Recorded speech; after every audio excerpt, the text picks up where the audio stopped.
Order कर news paper खोज सकते हैं, म्यूजिक सुन सकते हैं।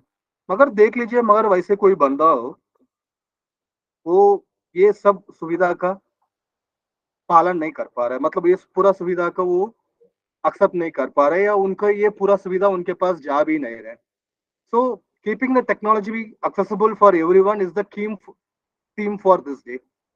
एंड आज के जमाने में टेक्नोलॉजी रोज बढ़ते जा रहा है, so it is our duty that we make sure everybody gets access to this digital advancement. Accessibility का मतलब ही यही होता है, सबको सब कुछ देना। एंड डिजिटल एक्सेसिबिलिटी मतलब जो डिजिटल माध्यम है, वो सबको अवेलेबल कराना हमारा काम है। एंड हमारा जो पूरा पढ़ाई, जो ग्रोथ है, वो स्कूल से शुरू होता है। जो हम लोग जो भी आज है, वो हमारा स्कूल के वजह से हुआ था। And it is more important that schools take this initiative of promoting digital accessibility. और हमारा जो संविधान तो यही कहता है, every child has got a fundamental right to elementary education. और हमारा इंडिया जो पहला गवर्नमेंट है जिन्होंने यूएनसीआरपीआईडी हो गया, या इंक्लूसिव एजुकेशन हो गया, इंटीग्रल एजुकेशन हो गया, ये पूरा चीजों को जो रेटिफाई किया हुआ था। तो ये कमिटमेंट को पूरा करने के लिए the government of India launch the accessible India campaign, जो Sugamya Bharat Abhiyan in 2015 to achieve universal accessibility for persons with disabilities. तो ये चीज को हासिल करने के लिए हर स्कूल एक्सेसिबल होने चाहिए। और जहां पे स्पेशल बच्चे पढ़ रहे हैं या नॉर्मल बच्चे पढ़ते हैं, या जब भी जहां पे भी स्कूल्स होता है, वहां पे हर चीज का, इसमें हर चीज का बच्चे वहां पे पढ़ाई करना जरूरी है। ऐसे नहीं कि कोई स्कूल में सिर्फ स्पेशल बच्चे पढ़ेंगे या नॉर्मल बच्चे पढ़ेंगे। तो स्कूल को पूरा एक्सेसिबल करना हमारा काम है। तो ये विषय के ऊपर बात करने के लिए हमारा पास एक अच्छी स्पीकर है, मिस शर्मिष्ठा बासु मैडम है, आशा स्कूल की principal. Madam basically she is a chemistry graduate and her completed her MA in psychology. उनका बीएड इन स्पेशल एजुकेशन भी पूरा हुआ है, and she has a diploma in management, and she is also a classical Hindustani graduate. Madam last 10 साल से as a principal Asha school में कार्य करते आ रही है। And under her able guidance and administration, students of Asha School, they have won numerous accolades across the national and international stages. And for her exemplary works, she has been bestowed with Lokmat Samman in disability sector by the Honorable CM of UP, Shri Yogi Adityanath ji in 2017. And her school has been awarded, and she has been awarded the best principal of school in disability sector for the year 2016-17. तो ये programme शुरू करने के पहले सिर्फ आपको एक line और दो लाइन बोल दूंगा। आप ये पूरा जो कार्यक्रम के द्वारा वहां पे जो चैट विंडो खुले हुए हैं, वहां पे अपना क्वेश्चन सबमिट कर सकते हैं। और सेशन खत्म होते ही हुए we will select few questions provided we have got adequate time to ask the presenter to answer some of those questions. ठीक है। So without further delay I would like to welcome the chief guest for our day and the expert speaker miss Sharmishtha Basu. Madam please. Good morning, everyone. At the outset, I would like to thank the patrons, Mrs. Meena Kumari and Mr. Ramesh Pandey, and also Mr. Ganesh, for having me here and speak on a topic which is very close to my heart, and that is how to make the schools accessible for children with disability. Uh, Before I begin, I would like to know if the participants here, अगर आप हमें बता सके, sir, would they be able to unmute themselves? Sorry, ma'am. Can the participants unmute? Yeah, ma'am. We are controlling the session, ma'am. Only you will be able Okay. to speak as of Okay. now. Once the session Okay. is So over, then we I will will not. unmute the mic for all. Right. So I will not be asking any question to them. So I am going to. So सबसे पहली बात ये है कि हम लोग कह रहे हैं इंक्लूसिव स्कूल होना चाहिए। जैसे अभी गणेश सर ने बताया कि राइट टू एजुकेशन का सिग्नेटरी इंडिया है, यानी कि अब एक फंडामेंटल राइट है कि राइट टू एजुकेशन, और free and compulsory education act है। तो फिर कैसे हम अपने दिव्यांग बच्चों के बारे में ये कह सकते हैं कि वो ना पढ़े, सारे बच्चों को पढ़ना है और इन्हीं स्कूल में पढ़ना है। तो inclusive is coming in a big way. लेकिन सिर्फ कहने से क्या स्कूल इंक्लूसिव हो जाएगा? केवल एडमिशन देने से क्या वो बच्चा स्कूल के अंदर पढ़ पाएगा? क्या वो एक जगह से दूसरी जगह स्वतः जा पाएगा, या उसके पास पढ़ने की सामग्री होगी, या उसको सिखाने के लिए जो स्किल्स एजुकेटर्स में चाहिए, क्या वो उनमें है? तो आज हम लोग एक बहुत सरल तरीके से देखेंगे कि कैसे आप भी अपने स्कूल का एक आकलन कर सकते हैं, या जिस भी संस्था में आप काम कर रहे हैं, कि क्या वो एक्सेसिबल सही मायने में है, और एक्सेसिबल बनने के लिए हमें क्या चीजों की जरूरत है। So sir, I would like to share my screen.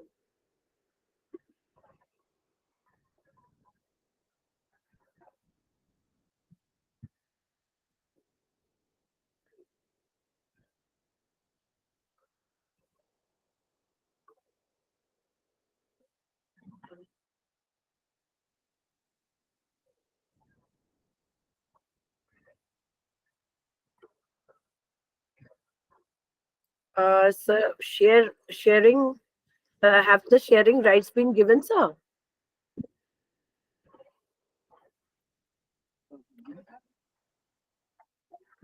Madam, you have been given the permission to share the screen.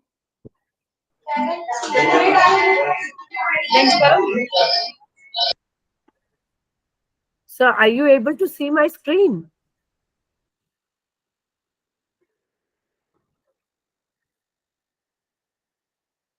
Sir, are you able to see my screen? No, ma'am. No, ma'am. Not right now. Sir, so I'm unable, it's not allowing me to share, sir. Ma'am, in case if you can send us to, Yes, sir. I will. please, ma'am, send it to me by WhatsApp. I will share.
It's sent, sir. I've already sent it to you. Yes, ma'am. Yes, ma'am. I have received it. I'm just forwarding it to the IT guys. Your PPT will be available in a short notice.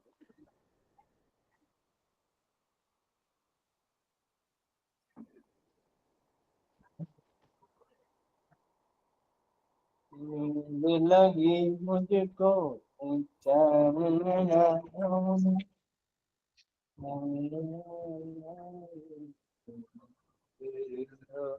कल प्यास तो नहीं लगी थी। बहुत प्यास लग रही थी दीवार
Madam, it's available online right now, ma'am.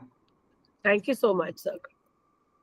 तो जैसे कि आप देख रहे हैं, आज का टॉपिक ही ये है कि making schools accessible to children with special needs. तो हमारे जो दिव्यांग बच्चे हैं हर प्रकार के, केवल व्हीलचेयर बाउंड नहीं, जो विजुअली इम्पेयर्ड है, हेयरिंग इम्पेयर्ड है, सर्बल पैल्सी है, इंटेलेक्चुअल डिसेबिलिटी है, कोई भी कॉग्निटिव डिसेबिलिटी, डाउन सिंड्रोम, इस प्रकार के जितने भी हमारे दिव्यांग बच्चे हैं, इनको कैसे हम एक्सेसिबल स्कूल, हमारा स्कूल इनके लिए किस तरह से एक्सेसिबल हो। जब हम एक्सेसिबल कहते हैं तो मतलब हर प्रकार से वो हर अपनी सारी चीजें कर पाए स्कूल में, जैसे कि बाकी बच्चे कर रहे हैं। Next slide please.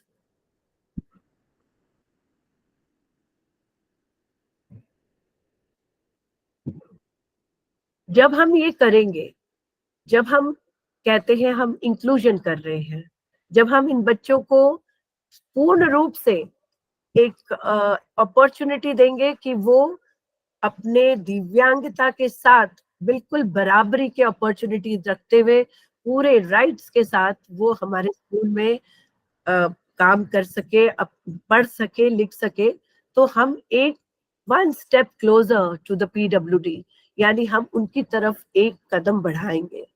Next slide please.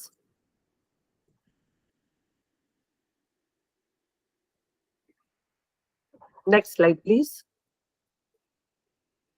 तो एक जैसे कि अभी मिस्टर गणेश ने आप लोगों को बताया कि किस तरह से हमारे लेजिस्लेशन इंडिया में आए, और हम लोगों ने आज के दिन पे हम कह सकते हैं कि disability rights are very strong, लेकिन शुरुआत में ऐसा नहीं था।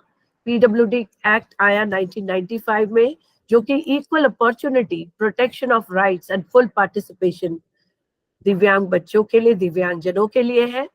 United nation convention of rights of person with disabilities के सिग्नेटरी है हम, जो कि 2007 का है। ये एक बहुत ही इम्पोर्टेंट कन्वेंशन है, जिसमें हमने जो पूरी प्रॉब्लम है वो पर्सन से हटा के सोसाइटी पे डाला। यानी कि अगर एक दिव्यांग व्यक्ति कुछ नहीं कर पा रहा है, उसकी हैंडीकैप है, वो सोसाइटी की वजह से है, ना कि उस व्यक्ति के वजह से। व्यक्ति विशेष से हटा के हमने परिस्थितियों को चेंज करना है, व्यक्ति को चेंज करने की जरूरत नहीं होनी चाहिए।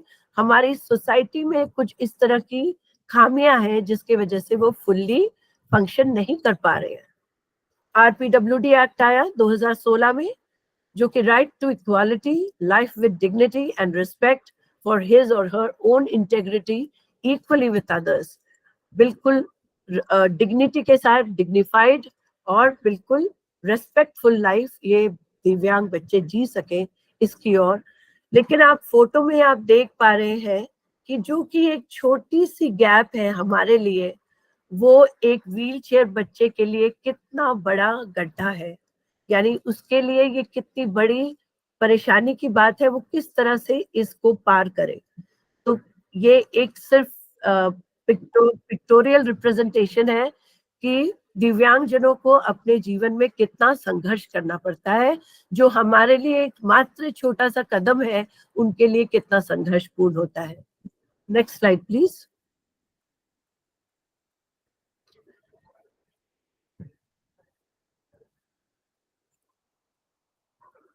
तो हम लोग देख रहे हैं, the problem is how society is arranged and not the disabled person। हमारी सोसाइटी में किस तरह की अरेंजमेंट है, केवल सीढ़ियां हैं। आप कितनी सरकारी दफ्तरों में आज के दिन पे भी अगर आप जाए तो भी स्टेयर्स मिले और शायद रैंप्स ना मिले। रैंप मिलते भी हैं तो इतने क्योंकि वो बाद में जोड़े गए हैं, यूडीएल के तहत उन्होंने बाद में जोड़ा है, तो वो नैरो होते हैं, उनकी जो स्टीप है, यानी कि चढ़ाई, बहुत ढलान जो है बहुत स्टीप होती है, तो व्हील चेयर व्यक्ति अपने आप को कई बारी ऊपर नहीं ले पाता है। फिर आप देखेंगे बिल्डिंग्स इनएक्सेसिबल है, अगर आप अंदर चले भी गए, अगर चढ़ भी गए तो दरवाजा नहीं खोल पा रहे हैं, या फिर और भी कुछ अंदर घुसने में और दिक्कत आ रही है। इनएक्सेसिबल पब्लिक ट्रांसपोर्ट, हमारे पब्लिक ट्रांसपोर्ट टोटली इनएक्सेसिबल है फॉर व्हील चेयर पीपल। अगर आप देखें शायद डेवलप्ड कंट्रीज में ऑलरेडी वो सारी ट्रांसपोर्ट्स को भी बैरियर फ्री कर चुके हैं। और अगर इस प्रकार की हमारी प्रोग्रेस रही, बहुत जल्द हमारे देश में भी ऐसा होगा। Over the top health and safety, यानी कि बहुत अगर आप अस्पतालों में बात करें या कहीं पे भी जहां आप मेडिकल सुविधा ले रहे हैं, वहां पे भी बहुत दिक्कत होती है, बहुत संघर्ष करना पड़ता है दिव्यांगजनों को एक नॉर्मल मेडिकेशन, एक नॉर्मल इलाज कराने के लिए। नो साइन लैंग्वेज इंटरप्रेटर्स और एक्सेसिबल फॉर्मेट्स अवेलेबल। आप विजुअली इम्पेयर्ड हैं, आप दृष्टिबाधित हैं, और आपको एक फॉर्म लिखने को मिल रहा है जो कि ब्रेल में नहीं है, और कहीं पे भी बहुत कम जगह पे ये सुविधा उपलब्ध है, तो कितना उनको किसी के ऊपर हमेशा आश्रित होना या निर्भर करना पड़ेगा। मल्टीपल बैरियर्स टू एम्प्लॉयमेंट, अब एम्प्लॉयमेंट के लिए हमारे जैसे जनसाधारण को ही कितनी संघर्ष करनी पड़ती है। अगर आप इसको अब एक दिव्यांग व्यक्ति की तरफ से देखें तो आप समझ सकते हैं कि उनको कितना और संघर्ष करना पड़ता होगा। सेग्रीगेटेड स्कूलिंग, स्कूल सेग्रीगेटेड है, कहीं पे एक स्टिग्मा अटैच्ड है। अगर इन बच्चों के स्कूल्स अलग भी हैं तो कोई बात नहीं, अलग तरीके से उन बच्चों को पढ़ाया जाता है, स्पेशल स्कूल है, लेकिन मानसिकता ये है कि इन स्कूल्स की तरफ एक स्टिग्मा अटैच्ड होती है कि शायद ये स्कूल बाकी इंक्लूसिव स्कूल्स के बराबर के नहीं है। डिस्क्रिमिनेशन एंड सेग्रीगेशन, और जो इंक्लूसिव स्कूल्स हैं उनमें भी पूरे तरीके से वो इंक्लूजन पे नहीं आए हैं। उनको एक रिसोर्स रूम में रखा जाता है, जो कि आप कह सकते हैं कि एक कैंपस के अंदर आपने बच्चे को लिया, लेकिन फिर उनको सेग्रीगेट करके एक डिफरेंट क्लासरूम में उनको पढ़ाया। तो ये तो सच्ची मायने में इंक्लूजन नहीं हुआ। फिर जहां से हमने स्टार्ट किया था हम वहीं पहुंच गए कि no stairs, no ramps, no lifts inside school as well. Next slide please. तो ये स्लाइड हमें ये बता रहा था कि सोशल मॉडल ही हमारा बिगड़ा हुआ है। हमें दिव्यांग व्यक्ति को नहीं चेंज करना है, हमें अपनी सोसाइटी की संरचना को बदलनी है इस प्रकार ताकि हर व्यक्ति इंक्लूजन हो, हर व्यक्ति के इंक्लूजन हो। तो right to free and compulsory education act 2009, जिसके बारे में हम लोग सब जानते हैं, ये हमारा अभी फंडामेंटल राइट है। हम लोग पढ़ सकते हैं और हमें पढ़ने का अधिकार है, हर व्यक्ति को, इंक्लूडिंग हर दिव्यांग बच्चे को। तो अगर हम ये कहते हैं तो क्या हमारे स्कूल पूरी तरह से एक्सेसिबल नहीं होने चाहिए? तो आइए देखते हैं कि कैसे। Next slide please.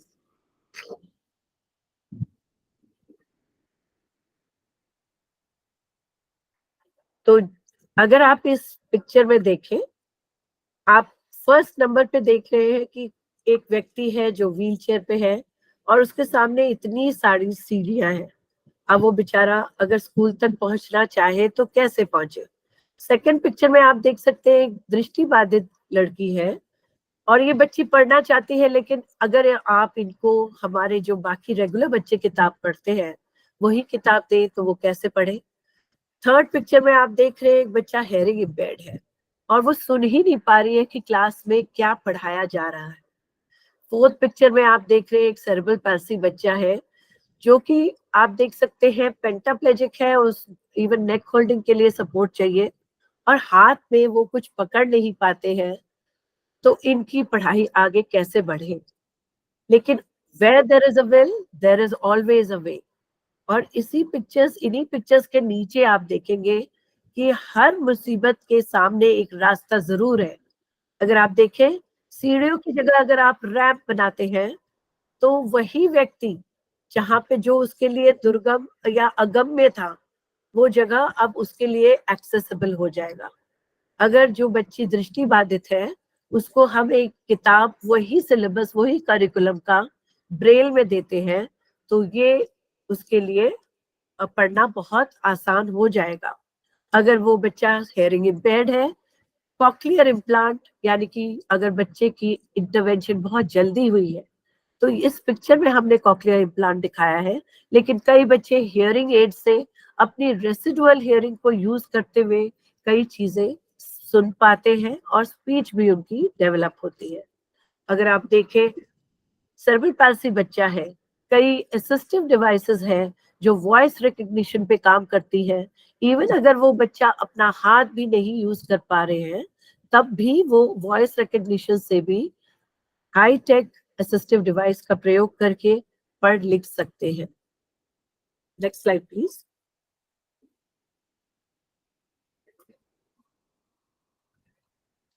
जब हम बाधाओं की बात करते हैं तो केवल जो एनवायरनमेंट पे हम देखते हैं कि व्हील चेयर है और वो बस में नहीं चढ़ पा रहे हैं या वो क्लास में कैसे जाएंगे, तो हम लोग ज्यादातर फिजिकल बैरियर्स के बारे में बात करते हैं, यानी कि सीढ़ियां हैं, एंट्रेंसेस बहुत नैरो है और स्लिपरी है, फ्लोर स्लिप करने के जो वॉकर से चल रहे हैं या जो बहुत स्टेबल रूप से नहीं चल पाते हैं, स्लिप करने के चांसेस है, बहुत ज्यादा डिस्टेंस है, लॉन्ग पाथवेज है।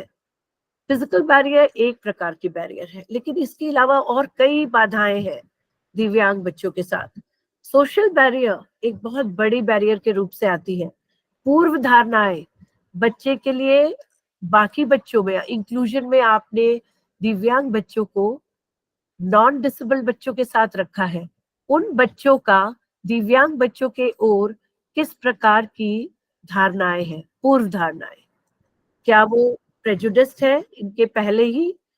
क्या वो क्या दिव्यांग बच्चा या उनके परिवारजन लज्जित होते हैं कि अपने बच्चे को लेके, या क्या दूसरे उनके पड़ोसी, उनके परिवारजन उन पे दया की दृष्टि रखते हैं, या फिर उनको अलग थलग रख देते हैं? और ज्यादातर आप देखेंगे, अगर आप किसी संस्था से जुड़े हैं या इन बच्चों के साथ, इनके परिवार वाले आपको बताएंगे कि आपके पड़ोसी या आपके बच्चे उनके साथ नहीं खेलना चाहते हैं, या आप किसी फंक्शन पे जाते हैं तो क्योंकि आपका बच्चा हो सकता है हाइपर एक्टिव है, इधर उधर दौड़ रहा है या कहीं पे किसी को धक्का देता है, तो कोई भी इनसे ज्यादा फ्रेंडशिप या चाहते भी नहीं है कि आप उनके फंक्शन में आए। तो सोशल बैरियर भी बहुत बड़े रूप से उभर के आती है, और इसका कारण आप समझ सकते हैं कि अवेयरनेस की कमी। और आज का ये सेशन इसी चीज को ध्यान में रखते हुए लिया जा रहा है। और आज जितने भी लोग आप इसको अटेंड कर रहे हैं, आपका ये रिस्पॉन्सिबिलिटी बनता है कि आप आगे इस मैसेज को जितना आगे तक पहुंचाएंगे, तो ये बाधाएं धीरे धीरे बच्चों के तरफ से हट जाएंगी और बच्चे सही रूप से इंक्लूजन में पढ़ पाएंगे। नेक्स्ट आप देख रहे हैं इंस्टीट्यूशनल बैरियर। जैसे कि मैंने कहा कि स्कूल्स, कॉलेजेस, इंस्टीट्यूट, सेंटर्स में लैक ऑफ पॉलिसीज होती है। ज्यादातर लोगों को पता ही नहीं है, कई लोगों को तो ये तक नहीं पता है कि कुछ एटिकेट्स भी होती है जो दिव्यांगता के साथ किस तरह से हम उनको एड्रेस करें, या कैसे एटिकेट्स किस तरह बात करें।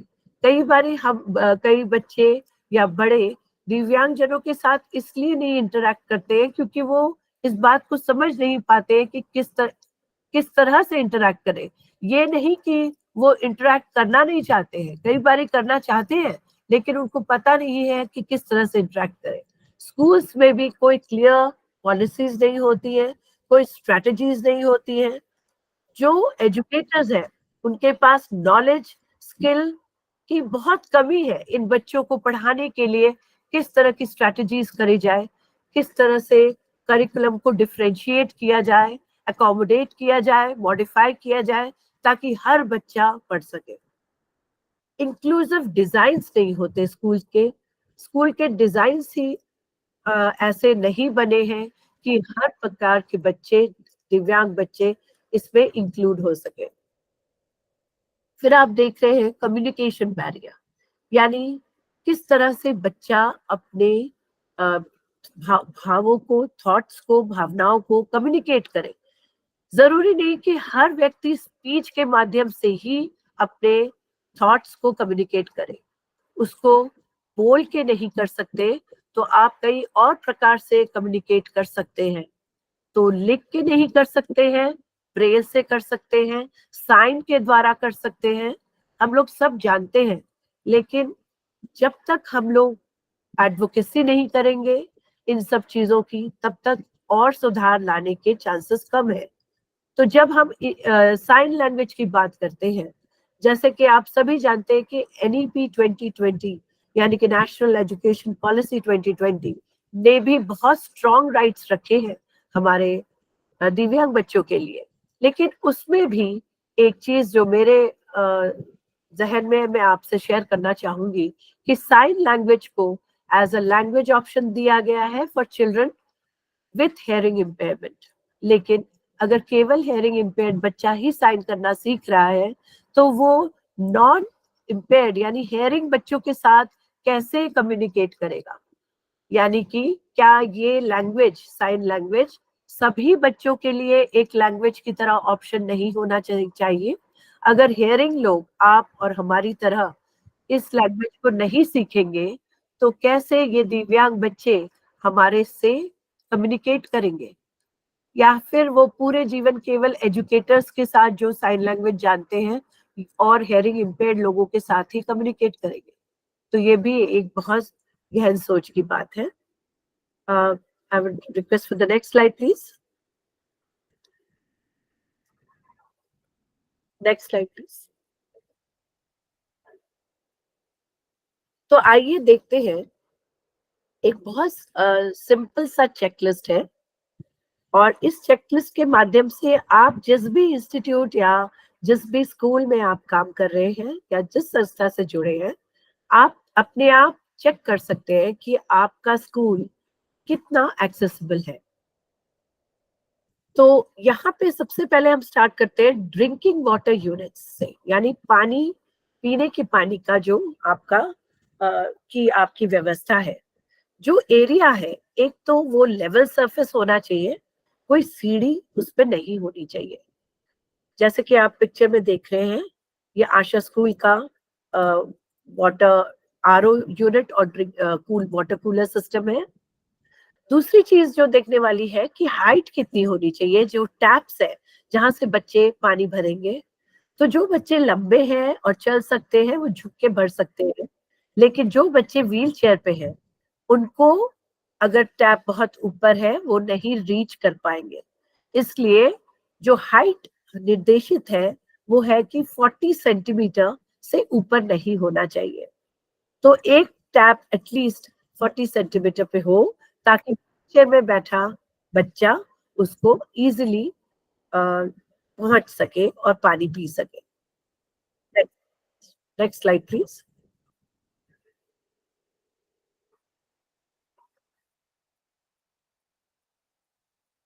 आप देख रहे हैं कॉरिडोर्स। तो स्कूल में कॉरिडोर कैसा होना चाहिए? कॉरिडोर्स बिल्कुल अनअब्स्ट्रक्टेड, यानी उसमें कोई चीज कॉरिडोर के बीच में नहीं ऑब्स्ट्रक्ट करना चाहिए, उस रास्ते को रोकना नहीं चाहिए। कॉरिडोर की विड्थ कम से कम 120 सेंटीमीटर होनी चाहिए। ये जो कॉरिडोर आप पिक्चर में देख रहे हैं, ये हमारे स्कूल, आशा स्कूल की कॉरिडोर है।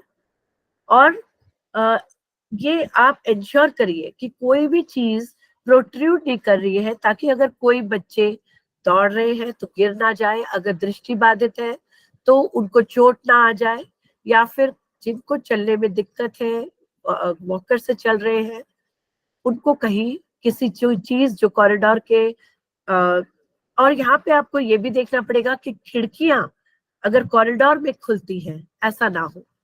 खिड़कियां क्लासरूम के अंदर की तरफ खुले, बाहर की तरफ ना खुले, ताकि कभी किसी समय किसी बच्चे ने अगर खिड़की को खोल दी तो कोई भी बच्चा जो उधर से चल के आ रहा है या दृष्टि बाधित बच्चा इससे टकरा के जख्मी हो सकता है।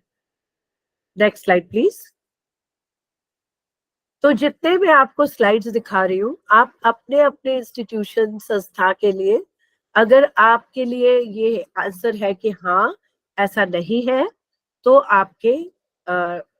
आपका बैरियर फ्री होने की तरफ आप बहुत पास पहुंच रहे हैं।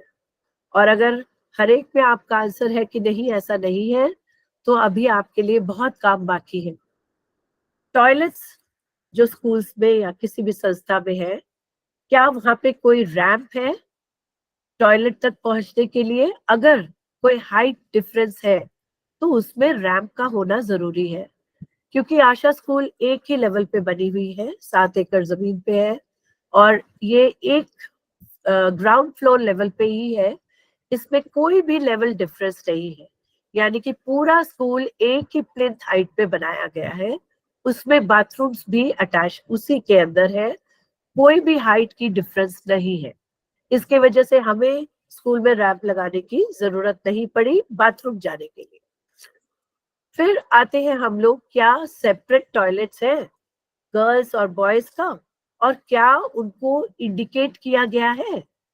तो आप देख सकते हैं, इंडिकेट करने के लिए आप ही शी करके, हर हिज करके लिख सकते हैं, लेकिन कई बच्चे जो नहीं देख पाते या नहीं पढ़ पाते, अगर उनके लिए आप पिक्टोरियल रिप्रेजेंटेशन करते हैं तो उनके लिए समझना बहुत आसान होता है। दूसरा आप देखेंगे, जहां ही लिखा हुआ है उसके नीचे ही ब्रेल में भी लिखा हुआ है, वैसे ही गर्ल्स वॉशरूम के नीचे में ब्रेल से भी लिखा हुआ है, जो कि दृष्टिबाधित बच्चों के लिए है। वैसे आपको और एक और चीज सुनिश्चित करना है, जब कोई बच्चा, व्हीलचेयर बच्चा बाथरूम में घुसता है, तो क्या व्हीलचेयर को मैनूवर करने के लिए उसके पास जगह है? यानी कि व्हीलचेयर से अगर वो ट्रैप रेल्स को पकड़ने के लिए, व्हीलचेयर पहले तो बाथरूम के अंदर तक जानी चाहिए, जहां तक कोमोड है, या चाहे इंडियन हो चाहे वेस्टर्न, प्लस पकड़ने की भी सुविधा होनी चाहिए। आशा स्कूल में जो बाथरूम्स बने हुए हैं उसमें इंडियन कोमोड एवं वेस्टर्न कोमोड दोनों की सुविधाएं हैं, क्योंकि बच्चे अलग अलग जगह से आते हैं, आर्मी के बच्चे हैं, अलग अलग प्रांतों से आते हैं, तो उनकी रिक्वायरमेंट्स भी थोड़े डिफरेंट होते हैं। कुछ बच्चे वेस्टर्न कोमोड्स यूज करते हैं, कुछ इंडियन, तो इसलिए दोनों तरह की सुविधाएं स्कूल में दी गई है। लेकिन दोनों में ही ये सुनिश्चित किया गया है कि व्हील चेयर अंदर तक घुस सके एवं बच्चा अपने आप को उसमें किस प्रकार से ग्रैब रेल पकड़कर, चाहे वो वॉश बेसिन पे पहुंचे, और वॉश बेसिन जैसे आप देख रहे हैं 70 से 80 सेंटीमीटर ग्राउंड लेवल से होनी चाहिए। कोई भी ग्रैब रेल्स आप देखेंगे जो बनी है, चाहे वॉश बेसिन के पास या फिर कोमोड के पास, इसकी गोलाई से होनी चाहिए, कोई शार्प एजेस नहीं होनी चाहिए जिसमें बच्चा अब इंजर्ड हो सके या हर्ट हो सके। जो मिरर रहती है बाथरूम में, उसकी हाइट भी ज्यादा ऊंची नहीं होनी चाहिए। इस प्रकार से होना चाहिए कि मिरर का जो लोअर हाइट है, लोअर एज है, वो 100 सेंटीमीटर से ज्यादा ना हो, ताकि ज्यादातर बच्चे उस मिरर पे अपने आप को देख सके।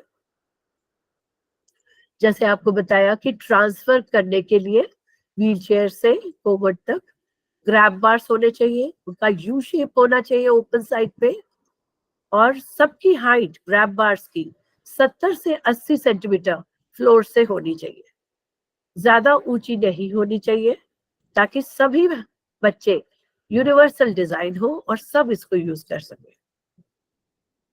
और एक चीज जो एक्सपेक्टेड है कि टॉयलेट में भी इमरजेंसी अलार्म सिस्टम होना चाहिए, ताकि अगर किसी कारण बच्चा वहां पे फंस गया है तो वो एक इमरजेंसी बेल बजा के किसी को बता सके, या अटेंडेंट का भी रहना जरूरी है अगर वो बच्चा स्वयं से नहीं कर पा रहे। लेकिन यहाँ क्योंकि हम एक्सेसिबिलिटी की बात कर रहे हैं, तो हम कोशिश करेंगे कि बच्चा स्वयं ही अपना टॉयलेट या वॉशरूम में खुद ही कर सके, और इसके लिए फिर जरूरी होगा कि एक इमरजेंसी अलार्म रहे, ताकि बच्चा अगर किसी वजह से फंस गया है या कुछ मुसीबत पे है तो वो दूसरों को हेल्प के लिए बुला सके। Next slide please.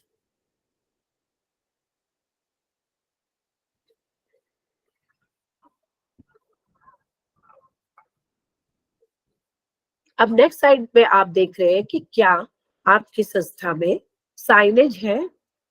अगर आपकी संस्था में एक से ज्यादा फ्लोर पे आपका स्कूल या इंस्टीट्यूट है, तो क्या वो फ्लोर्स आपने इंडिकेट करे हैं? प्रेफरेबली इंडिकेशन अलग अलग कलर्स में, जैसे ground floor, first floor, second floor, 3rd floor, इस प्रकार से अलग कलर्स से इंडिकेट करना चाहिए, क्योंकि जैसे मैंने शुरुआत में ही बताया हमारा स्कूल एक ही लेवल पे है, तो इसकी आवश्यकता हमें नहीं पड़ी है। Is there a signage indicating location of classroom? आप देख सकते हैं इस तस्वीर में ऑन द राइट, बिल्कुल राइट लोअर हैंड कॉर्नर में फिजियोथेरेपी, जैसे कि हमने बताया कि टॉयलेट्स इंडिकेटेड है, क्लासरूम्स इंडिकेटेड है, रेल से भी और पिक्चर से भी। अगर बच्चा फिजियोथेरेपी जाना चाहता है तो वो देख के भी साइनेज से पहुंच सकता है। इवन एक नया बच्चा अगर कॉग्निटिवली नहीं समझ पा रहा है तो पिक्चर देख के भी वो समझ जाएगा कि उसको कहाँ जाना है। सारे साइंस आप देख सकते हैं ब्रेल में एवं टेक्स्ट में, दोनों में प्लस पिक्चर्स। अगर आप तीनों का व्यवहार करेंगे तो आप सही मायने में बैरियर फ्री होंगे। जो भी साइंस है ये कोई भी 100 से 160 सेंटीमीटर फ्लोर हाइट से ज्यादा नहीं होनी चाहिए, ताकि छोटे से छोटा बच्चा उसको पढ़ सके। साइंस जैसे मैंने अभी आपको बताया गर्ल्स और बॉयज के टॉयलेट्स के लिए, और एक्सेसिबल टॉयलेट्स, क्या टॉयलेट्स एक्सेसिबल है या उसका आपने प्रीवियस स्लाइड में अभी देखा। दरवाजे, दरवाजे कैसे होने चाहिए कि जो कि आसानी से खुल सके और बंद हो सके। अगर ग्लेज डोर है, ग्लेज डोर यानी कांच के हो सकते हैं, जैसे इस पिक्चर में है ये ग्लेज डोर है, और इसमें एक इंडिकेटर होना चाहिए कोई कलर बैंड से जो कि आंखों के लेवल पे हो, ताकि बच्चों को तुरंत पता चले कि कई बारी कांच जो है समझ नहीं आता है, और खास करके जो विजुअली इम्पेयर्ड है, जिनकी दृष्टि थोड़ी कमजोर है, तो उनके लिए एक बैंड होना चाहिए ग्लास के ऊपर, या ग्लेज ग्लास जो घिसी हुई ग्लास होती है उसके लिए उसके ऊपर भी एक बैंड होना चाहिए, ताकि बच्चे को पता चल सके कि किस प्रकार सामने जो दरवाजा है इसमें कांच लगा हुआ है और वो हर्ट ना हो। अगर आपके दरवाजे डबल डोर्स है तो इतना चौड़ाई डबल डोर का होना चाहिए कि उसमें से आसानी से एक एक ही पल्ले से, दरवाजे के एक पल्ले को खोलने पे बच्चा, व्हीलचेयर बच्चा निकल सके। यानी कि एक तरफ का जो पल्ला है कम से कम 90 सेंटीमीटर का उसकी चौड़ाई होनी चाहिए, ताकि व्हील यानी दोनों दरवाजे खोलने की जरूरत व्हीलचेयर बच्चे को ना पड़े, क्योंकि वो डिफिकल्ट होगा। और तस्वीर में यहाँ पे नहीं दिखाया गया है, लेकिन आशा स्कूल के सारे दरवाजे सिंगल डोर्स है, एक वन डोर, तो डबल डोर सिस्टम हमारे स्कूल में नहीं है।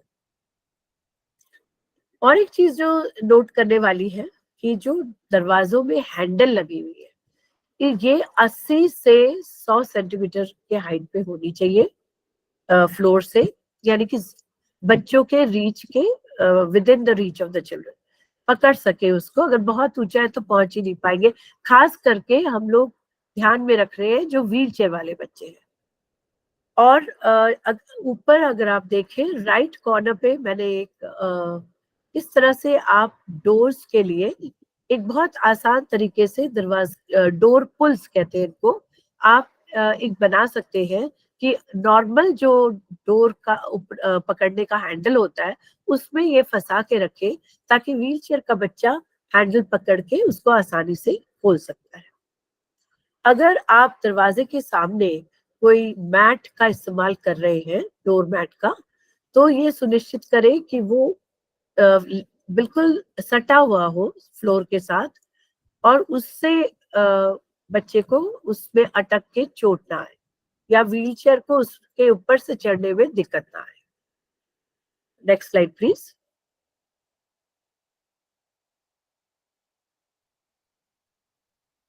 क्लास में जो बोर्ड्स होते हैं, यानी जो ग्रीन बोर्ड्स हैं, मैग्नेटाइज्ड बोर्ड्स हैं हमारे आशा स्कूल में, तो क्या उसमें ग्रीन बोर्ड्स हैं? कई चीजें आप बच्चों को मल्टी, आजकल आप जानते हैं सब कुछ इंटरडिसिप्लिनरी है, मल्टी डिसिप्लिनरी है। हम लोग VAKT मेथड से सब लोग आप सीख रहे हैं, विजुअल, ऑडियो, काइनेस्थेटिक, टैक्टाइल। तो कई चीजें बच्चों को जब आप मैग्नेटिक कुछ चिपका के बोर्ड्स पे सिखाते हैं, उनके लिए विजुअली सीखना और आसान हो जाता है। तो सुनिश्चित करिए कि आपके क्लास में जो ब्लैक बोर्ड या ग्रीन बोर्ड है वो फ्लोर से 50 सेंटीमीटर से ज्यादा ऊपर ना हो। जो उसका लोअर एज है वो 50 सेंटीमीटर के से ज्यादा ऊपर ना हो। अगर आप पिक्चर में देखें तो जब मैं इस बोर्ड पे लिख रही हूँ तो मेरे हाइट से थोड़ा ही इस बोर्ड का हाइट और ऊपर है, यानी कि आप अंदाजा लगा सकते हैं कि व्हील चेयर का बच्चा आसानी से बैठकर इस पे लिख सकता है। जो उस खिड़कियों की बात हम लोग कर रहे थे, मैंने पहले ही आपको स्टार्टिंग में बताया था कि क्लासरूम के अंदर खुले, हॉलवे या कॉरिडोर में ना खुले, ताकि किसी को जो बच्चा, आप जानते हैं हमारे में बहुत बच्चे हाइपर एक्टिविटी के होते हैं, ऑटिज्म स्पेक्ट्रम डिसऑर्डर के बच्चे होते हैं जो भी हाइपर एक्टिविटी शो करते हैं। दौड़ते हुए आए और दृष्टि बाधित बच्चे हैं जो देख ही नहीं पाए और उनको चोट लग गया, किसी ने खिड़की खोला और उसको चोट लग गया। हाइट जो है विंडो की 60 से 145 सेंटीमीटर फ्लोर से होनी चाहिए, इससे ज्यादा नहीं। मतलब जो लोअर एज है आपके विंडो का वो 60 सेंटीमीटर पे हो और टॉप एज जो है 145 सेंटीमीटर पे। इसका कारण है कि बच्चा जब अपने टेबल चेयर पे बैठेगा तो वो बाहर देख सकता है, और आप ये समझ सकते हैं कि इमरजेंसी सिचुएशन में ये बहुत जरूरी है कि बच्चा बाहर देख सके और इमरजेंसी प्रिपेयर्डनेस बच्चे में रहे। अब क्या कोई ग्रिल या मैश खिड़कियों पे लगाई गई है? और एक चीज अगर आप फोटो में देखें, जो कि आशा स्कूल का एक क्लासरूम का विंडो है, सारे ग्रिल्स गोलाई में है, कहीं पे भी शार्प एजेस नहीं है कि बच्चे का हाथ उसमें से कट जाए। ये ग्रिल या मेश लगाना तब और जरूरी हो जाता है जब आपके क्लासेस हायर फ्लोर्स पे है, यानी कि first floor, second floor, third floor, जहां से कि बच्चा अगर ग्रिल नहीं है उस सूरत में नीचे गिर सकता है और इंजर्ड हो सकता है। तो तब ये और भी जरूरी बन जाता है।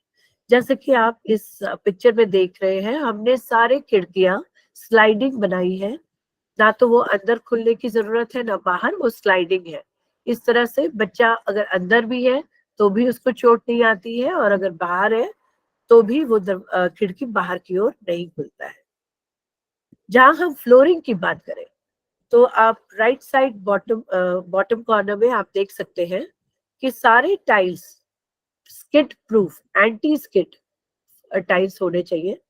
जहाँ पे, क्योंकि हमारे बच्चों की आदत है कहीं पानी पी रहे हैं उनसे उनके बॉटल से पानी नीचे गिर जाता है, और अगर टाइल्स एंटी स्किड ना रहे तो इस सूरत में वो बहुत डेंजरस बन जाते हैं, स्लिपरी बन जाते हैं, ना केवल बच्चों के लिए लेकिन स्टाफ के लिए भी। इसी को आगे बढ़ाते हुए टॉयलेट्स पे भी आपके जितने टाइल्स हैं वो एंटी स्किड होने चाहिए, स्किड प्रूफ होने चाहिए। और ये सुनिश्चित करिए कि ड्रेनेज जरूर हो, ताकि अगर वहां पे पानी आ गया है किसी वजह से तो उसको निकाल के फ्लोर को बिल्कुल ड्राई कर दिया जाए। Next slide please.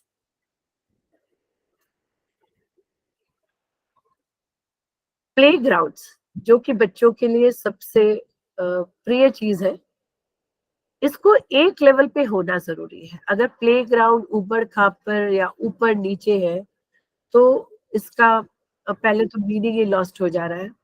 ऊबड़ खाबड़ होने से दृष्टि बाधित या जो सेरेब्रल पाल्सी के, आप समझ सकते हैं, जो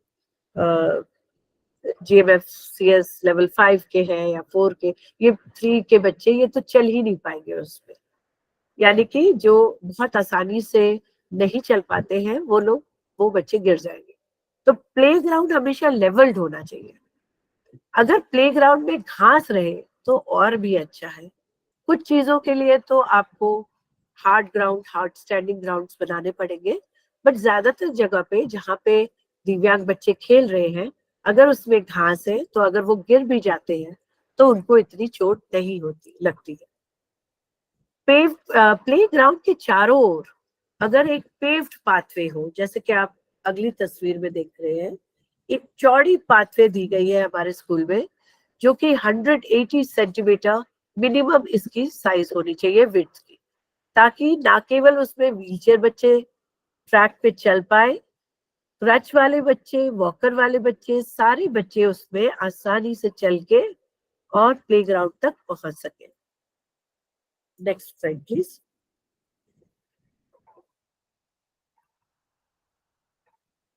अब हम देखते हैं कि स्कूल की एंट्री या एग्जिट पॉइंट्स कैसी होनी चाहिए। तो अगर कोई पेडेस्ट्रियन क्रॉसिंग है स्कूल के पास, क्या पार्किंग स्पेस कैसा है स्कूल के बाहर, या बिल्डिंग की एंट्रेंस के सामने ही सीढ़ियां हैं, तो आप इंश्योर करिए कि कोई ऑब्स्ट्रक्शन ना हो, कोई व्हीकल्स वहां पे पार्क ना रहे, कोई खुला हुआ गड्ढा ना हो, मैनहोल्स ना हो, पौधे सजावट के लिए इस तरह से ना रखे गए हो कि गुस्से में बच्चों को चोट आ रही है, और क्या स्कूल का अप्रोच वेल मेंटेन्ड है। तो तस्वीर में आप देख पा रहे हैं कि 2 अप्रोचेस हमारे स्कूल में हैं। एक है जिसमें से बसेस घुसती हैं और बच्चे स्कूल के अंदर एंटर करते हैं, और दूसरा अप्रोच है जिसमें पेडेस्ट्रियंस यानी कि जो बच्चे चल के आ रहे हैं या स्कूटर से आ रहे हैं वो बाहर ही उतरते हैं। और ये 2 गेट्स है, इस गेट के बाहर भी एक और गेट है जो नीचे वाली तस्वीर है, और ये सेकंड गेट से बच्चे हमारे स्कूल में घुसते हैं। तो स्कूल के पास अगर सीढ़ियां हैं, अगर एंट्रेंस पे, तो रैंप का होना जरूरी है, और रैंप को किसी पिक्चर के साथ आइडेंटिफाई बच्चे कर सके, ये भी बहुत जरूरी है। आप देख सक रहे हैं रैंप के सामने ही एक पिक्चर लगाई गई है कि आगे एक रैंप आ रहा है। ये उन बच्चों के लिए है जो सेरेब्रल पैल्सी बच्चे हैं और देख सकते हैं लेकिन शायद समझ ना पा रहे हो। दूसरे हैं जो दृष्टि बाधित है, उनके लिए जो टाइल्स है उनकी आपको एक अलग, आप देख पा रहे हैं यहाँ पे रेड कलर के टाइल्स है, जिसके जब वो मोबिलिटी एंड ट्रेनिंग ओरिएंटेशन की ट्रेनिंग करते हैं व्हाइट केन के साथ, तो जब वो केन से आगे का फील करेंगे तो इसका टेक्सचर बिल्कुल अलग होता है, उनको तुरंत इसका आभास हो जाता है कि अब ग्रेडियंट में फर्क आ रहा है, यानी कि सामने या तो ऊंचाई या नीचाई है, तो वो इससे फिर सतर्क हो जाते हैं। रैंप की जो ग्रेडियंट है वो 1:12 से ज्यादा नहीं होनी चाहिए, यानी कि अगर 1 सेंटीमीटर ऊंचाई बढ़ रही है तो उस रैंप की लंबाई 12 सेंटीमीटर होनी चाहिए। 12 सेंटीमीटर में 1 सेंटीमीटर की ऊंचाई बढ़े, ताकि बच्चा अपने आप अपने व्हीलचेयर को ऊपर ले जा सके बिना किसी सहायता के। विड्थ ऑफ द रैंप कम से कम 120 सेंटीमीटर होना जरूरी है, और लैंडिंग जहां पे आप पहुंचे ऊपर व्हीलचेयर जाने के बाद उसके पास एक बड़ा लैंडिंग होना चाहिए जहां व्हीलचेयर को इजीली आप मैन्यूवर कर सके। हैंड रेल्स का भी होना जरूरी है। आप देख सकते हैं यहाँ रैंप के दोनों तरफ हमने कर्ब्स दे रखे हैं, आप हैंड रेल्स लगा सकते हैं।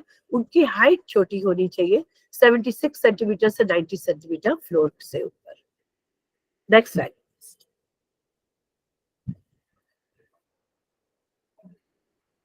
मेन गेट जैसे मैंने आपको बताया, हमेशा टाइमिंग्स बच्चों को बता के रखिए कि किस टाइमिंग पे आप कौन सा गेट यूज कर सकते हैं, स्पेशली अगर आपके पास विजुअली इम्पेयर्ड बच्चे हैं जिनका एक सेट पाथ होता है एंट्री और एग्जिट का। स्कूल के ग्राउंड्स में अगर आप बसेस आने दे रहे हैं तो उनके एंट्रेंस में वो एंट्रेंस अलग रखिए और पेडेस्ट्रियन की एंट्रेंस को अलग कर दीजिए, ताकि बस से कोई बच्चा घायल ना हो या व्हीकल से, दूसरे व्हीकल से बच्चों को कोई चोट ना आए। तो जैसे आप इन दोनों तस्वीर में देख रहे हैं, स्कूल में 2 एंट्रेंसेस हैं, जैसे मैंने पहले बोला था, एक पेडेस्ट्रियंस जो चल के आ रहे हैं, और जो बच्चे बस से आ रहे हैं नीचे वाले तस्वीर में, वो बस स्कूल के अंदर तक आ जाती है।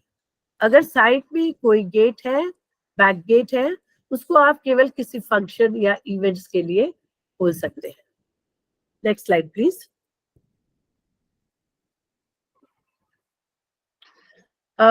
शुरुआत में ही मैंने बताया आशा स्कूल एक ही फ्लोर पे है, तो ये जो तस्वीरें हैं ये सिर्फ आपको समझाने के लिए है।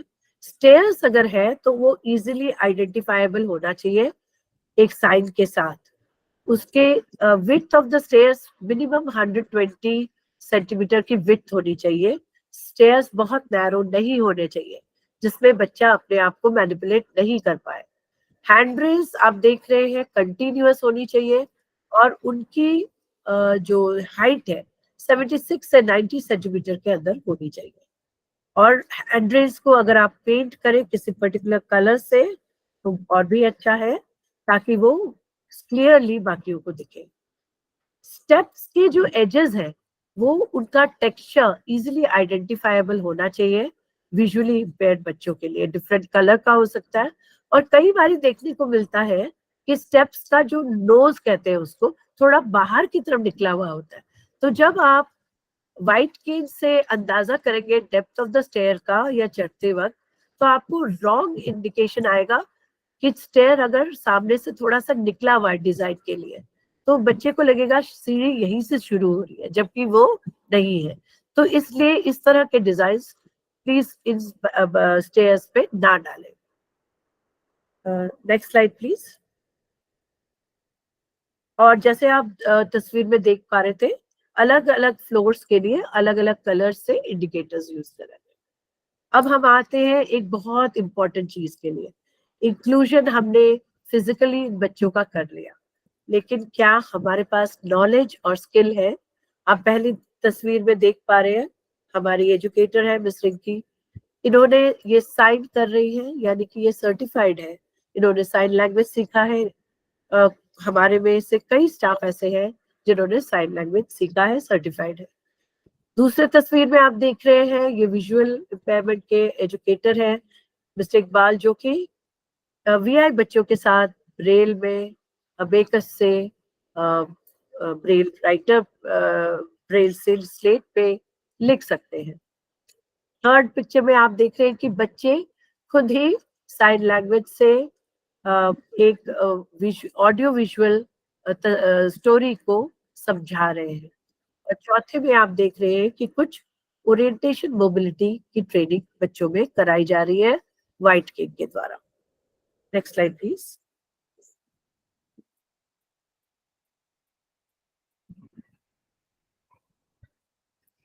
फिजिकल बैरियर्स में बहुत सारी चीजें मैंने ऑलरेडी आपको बताई। इसके अलावा कुछ चीजें आपको मैं दिखाना चाहती हूँ। जो पहला तस्वीर है ये केपी कार्मा चेयर है जो कि सिटिंग से स्टैंडिंग पोजीशन पे जाती है। ऑटोमेटेड चेयर है। बच्चा खुद से चला के जैसे कि आपको मैंने बताया पूरा ही बैरियर फ्री है।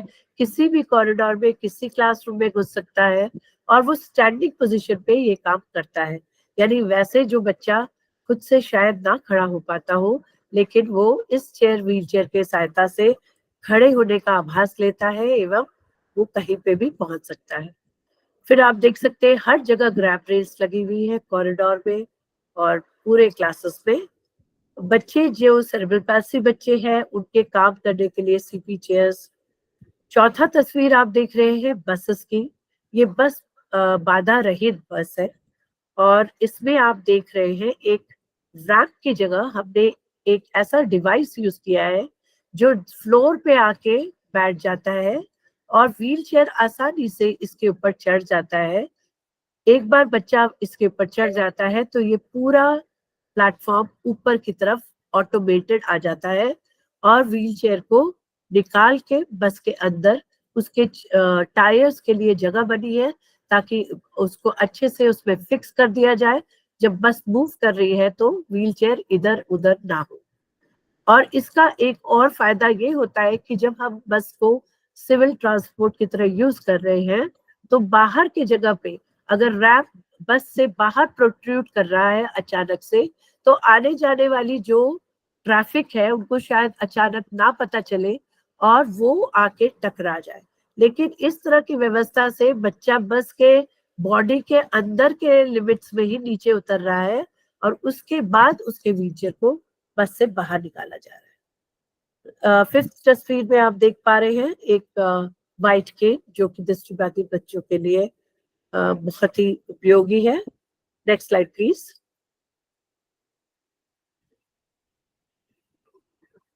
कम्युनिकेशन बैरियर में कुछ चीजें आपके साथ मैं शेयर करना चाहूंगी। सारे क्लासेस में हमारे स्मार्ट इंटरैक्टिव बोर्ड्स हैं जिनके साथ आप देख रहे हैं। इनको आप इंटरनेट के साथ जोड़ सकते हैं। बच्चे इसमें ड्रॉ कर सकते हैं, इसमें सेल्फ करेक्टर्स हैं, यानी बच्चा अगर कुछ शेप बनाने की कोशिश कर रहा है, नहीं बना पा रहा है, तो ये ऑटोमेटिकली उस शेप को ठीक कर देगा। इससे आप कोई भी चीज बच्चे को सिखा सकते हैं, पोएम्स, कोई एक्टिविटी करा सकते हैं। नंबर 2 पे आप देख रहे हैं एक modified keyboard.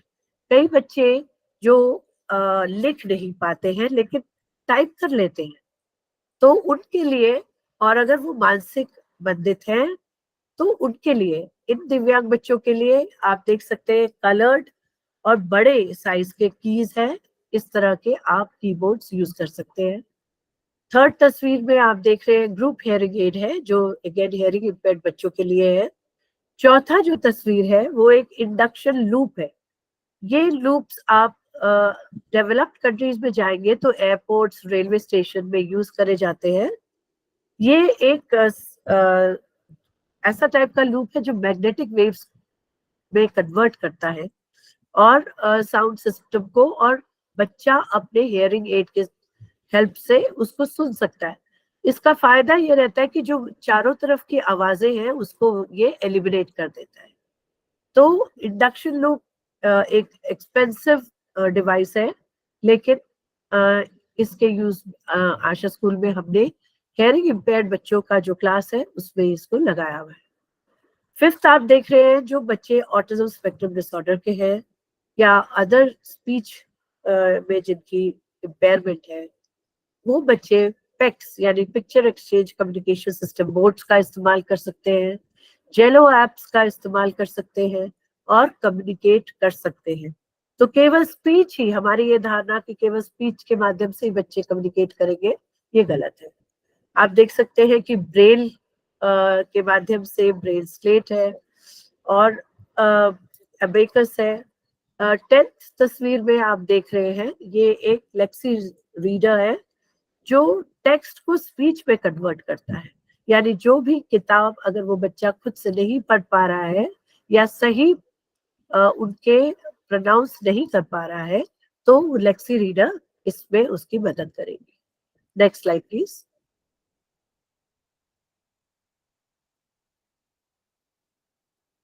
Next slide please. अब हम आ जाते हैं सोशल बैरियर्स पे, जो कि मैंने आपके साथ पहले ही डिस्कस किया था। तो सोशल बैरियर्स में हम किस तरह से लोगों की मानसिकता को बदल सकते हैं। हम लोग अवेयरनेस प्रोग्राम कर सकते हैं जनरल पॉपुलेशन के लिए, रेगुलर इंटरेक्शन कर सकते हैं जो इंक्लूसिव स्कूल के बच्चे हैं उनका और स्पेशल स्कूल के बच्चों का, ताकि उनको पता चले कि इन बच्चों के क्या संघर्ष है। और जो हम लोग सबको सिखाते हैं कि डोंट सिंपथाइज, एम्पथाइज, यानी कि आप उनकी तरह सोचिए। आप सोचिए कि अगर आप उनकी जगह होते तो आप कैसे करते। जब आप एम्पथाइज करते हैं तो इससे आपके अंदर बहुत सी अवेयरनेस होती है, आप में टॉलरेंस लेवल बढ़ती है और आप इन बच्चों के साथ आपका व्यवहार चेंज होता है। बडी सिस्टम बहुत ही बहुत प्रचलन है, यानी कि जहाँ पे एक चाइल्ड विद डिसेबिलिटी को हम टिपिकली डेवलपिंग चाइल्ड के साथ पेयर अप करते हैं, तो आगे चल के जो ये हमारे भविष्य के नागरिक हैं, ये छोटे छोटे बच्चे अभी से अगर अवेयर हो, सेंसिटाइज्ड हो, उनकी टॉलरेंस लेवल हो, वो पहले से ही इसके लिए हम इनको अग्रसर करें कि ये हमारे सोसाइटी के अभिन्न अंग है।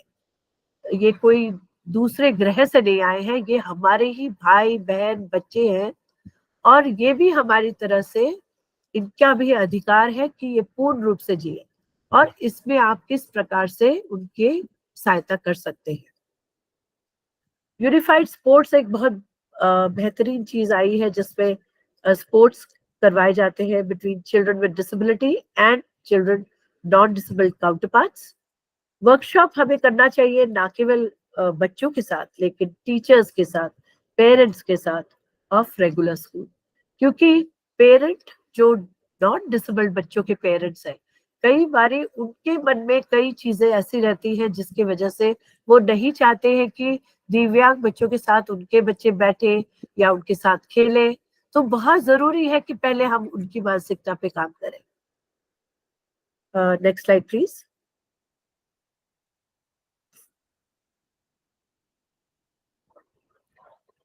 इसी से एक रिलेटेड चीज मैं आपके नजर में लाना चाहूंगी कि जैसे मैंने बताया था, डिसेबिलिटी राइट्स बहुत स्ट्रांग है। स्पेशल कोर्ट्स आप कर सकते हैं in each district to handle cases pertaining to the violation of rights of PWDs। अगर हमारे बच्चे के राइट्स का कोई वायलेशन, हनन हो रहा है, स्पेशल कोर्ट्स फॉर्म किए जा सकते हैं। अगर कोई इंटेंशनली आपके बच्चे का इंसल्ट कर रहा है, यानी जो दिव्यांग बच्चा है उसका कोई जानबूझ के इंटेंशनली उसको ह्यूमिलिएट कर रहा है, इंसल्ट कर रहा है पब्लिक व्यूइंग में, सबके सामने, ये एक पनिशेबल क्राइम है और जिसकी सजा इम्प्रिजनमेंट तक जा सकती है। बट बहुत जरूरी है कि हम अपने राइट्स को जाने, एडवोकेसी करना जाने। हमारे राइट्स के बारे में हम जानेंगे तभी हम एडवोकेसी करेंगे। तो जब इंक्लूजन आ रहा है तो इनके साथ हमें इन राइट्स के बारे में भी जानना बहुत जरूरी है। Next slide please.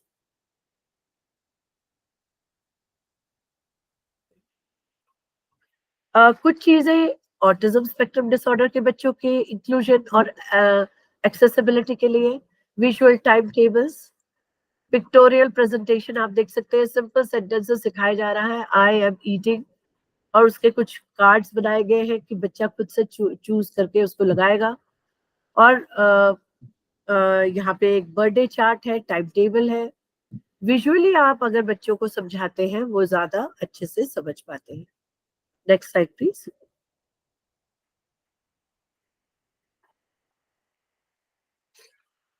तो अगर हम हैंडीकैप को समझने की कोशिश करें, डिसेबिलिटी व्यक्ति में विशेष में है, लेकिन जो बैरियर्स है, बाधाएं हैं, वो व्यक्ति में नहीं है, हमारे समाज में है, परिस्थितियों में है।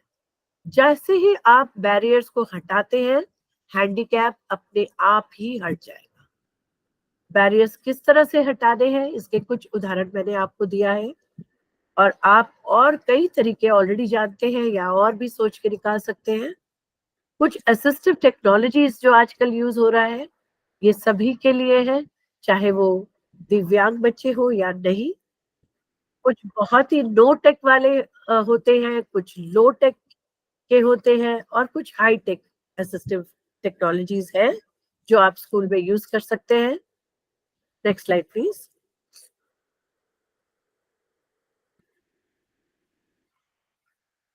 तो हम कहते हैं एक्सेसिबिलिटी इंपॉर्टेंट क्यों है। आई थिंक इस पूरे प्रेजेंटेशन में आप समझ गए होंगे कि अगर हमें इंक्लूजन करना है हर मायने में, तो एक्सेसिबिलिटी सबसे पहला कदम है। हर प्रकार से, फिजिकल, सोशल, या अगर आप उसको बच्चे को हर प्रकार से नहीं करेंगे तो वो पूर्ण रूप से आप नहीं कह सकते हैं कि ये बच्चा इंक्लूसिव स्कूल में पढ़ रहा है या इसका सही मायने में इंक्लूजन हुआ है। डाइवर्सिटी आप, और सबसे बड़ी बात आप यहाँ पे देख रहे हैं, डिग्निटी, रिस्पेक्ट, लव और एक्सेप्टेंस, ये बहुत जरूरी है। और इन सब चीजों को सही पूर्ण रूप से बच्चे के लिए उपलब्ध करने के लिए सबसे पहला कदम होगा accessibility. Next slide please.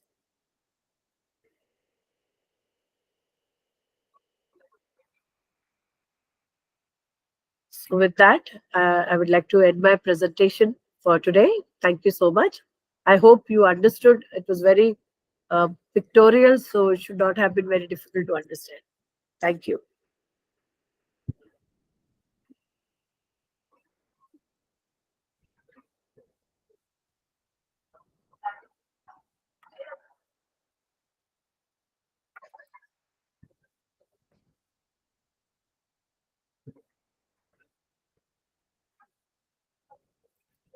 Ganesh sir. Thank you, Sura. Thank you, ma'am. Actually, we have already exceeded our time. So, Yes, sir. So we have got difficulties answering questions. Matlab, we have got some 4 or 5 questions, which I think I will send it to you by email, ma'am. Surely, sir. Sorry. I think And some I'll of the try to questions. answer. Yeah, sure, ma'am. I will send it to you and I will pass the information to the particular recipients. And Surely, sir. we really thank you for the wonderful presentation, ma'am. It was concise and it was very much useful for all the participants. And it was nice to know about all the accessible features that is being practically implemented in your school, ma'am, rather than taking stuff from the internet and posting. Actually, मैं तो खुद गया हूँ वो particular school and मैंने देखा भी था. And all Right. these features have been incorporated within their campus. तो वो चीज बहुत अच्छा है कि मैडम ने जो भी कहा था that is already there. ऐसे कुछ इंटरनेट से छुड़ा हुआ चीज नहीं है. That has been implemented in India and that too in Lucknow, and it has been very well executed. So, ma'am, I'm once again from the side of CRC Lucknow, I really thank you from the bottom of our heart for giving your valuable time and hope to Thank you. meet you in some other occasion. Surely, Really sir. Thank you so much. thank It's a you, ma'am. pleasure. And Thank you, yeah, sir. thanks for all the participants also. Thank you.